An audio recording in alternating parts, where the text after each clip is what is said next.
Hold the spacebar, speak normally, and Claude Code transcribes every word you say. That half of the loop works beautifully, but the reply? That always comes back as text. You speak to the machine and it types back in dense, silent blocks on a dark terminal screen. It forces a constant mental gear shift. You're trying to work through a complex architecture verbally, but then you have to pause, stop talking, and parse through markdown diffs to see what the assistant actually thinks.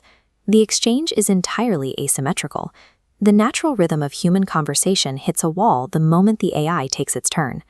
Afterwords was built to close this loop. It's an open-source tool that runs offline, directly on your machine. It hooks into Claude Code, catches the text response before you even read it, and routes it to a local text-to-speech server. The result plays straight through your speakers. Because the entire pipeline sits right on your hardware, zero data leaves the machine. There are no API calls to third-party servers, meaning your proprietary codebase stays entirely local.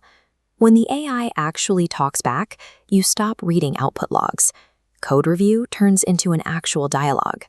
Historically, high-quality voice synthesis meant relying on heavy cloud infrastructure. You had to accept network latency, recurring API costs, and sending your raw data over the internet. The math changes with Apple Silicon. Devices like the M1 chip share their RAM between the CPU and GPU, a structure called unified memory, which allows consumer laptops to hold large models locally. Afterwords leverages this by running a text-to-speech engine called Qwen3 TTS. It sits on Apple's MLX framework, designed specifically to optimize machine learning on their silicon. This setup relies on a 0.6 billion parameter model with 8-bit quantization, shrinking the model size. It only takes up 6 gigabytes of memory at peak load. Between the unified hardware architecture and the compressed weights, generating fluid, human-sounding speech offline is now completely realistic for a standard MacBook Air. The pipeline relies on a stop hook, a simple script that fires the exact moment Claude Code finishes a thought. It automatically strips out markdown formatting, preventing the AI from pronouncing code syntax. Those clean text lines drop into a background queue. A worker process handles them serially, locking the directory so you never get two audio files talking over each other. From there, the engine instantly maps the text onto 17 distinct pre-loaded cloned voices, giving your codebase a variety of human personalities to choose from. You can have error logs explained in the cadence of Kate Blanchett, or choose Alan Rickman to walk you through a complex security review. Each voice requires zero fine-tuning and no duplicate models.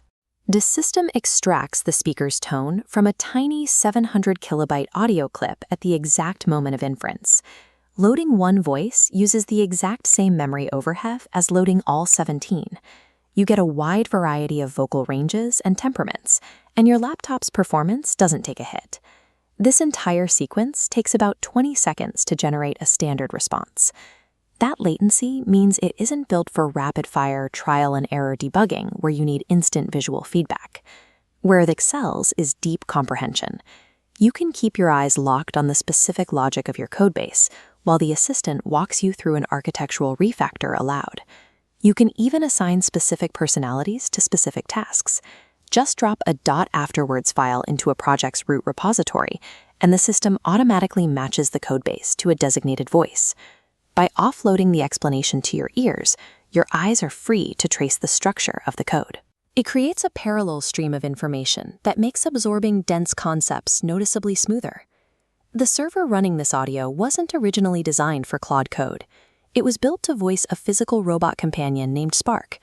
Because the components are entirely modular, connecting them took nothing more than a single HTTP endpoint. The same local API handling a robot's speech simply points to a coding assistant instead. That identical infrastructure can be dropped into almost anything. One local machine can use the same loaded model to read out documentation or narrate notifications for a home automation server. Consumer hardware has caught up to the demands of real-time voice generation, and the open-source models to run it are freely available. Developers now have the raw materials to construct secure, highly responsive sensory environments entirely under their own roof.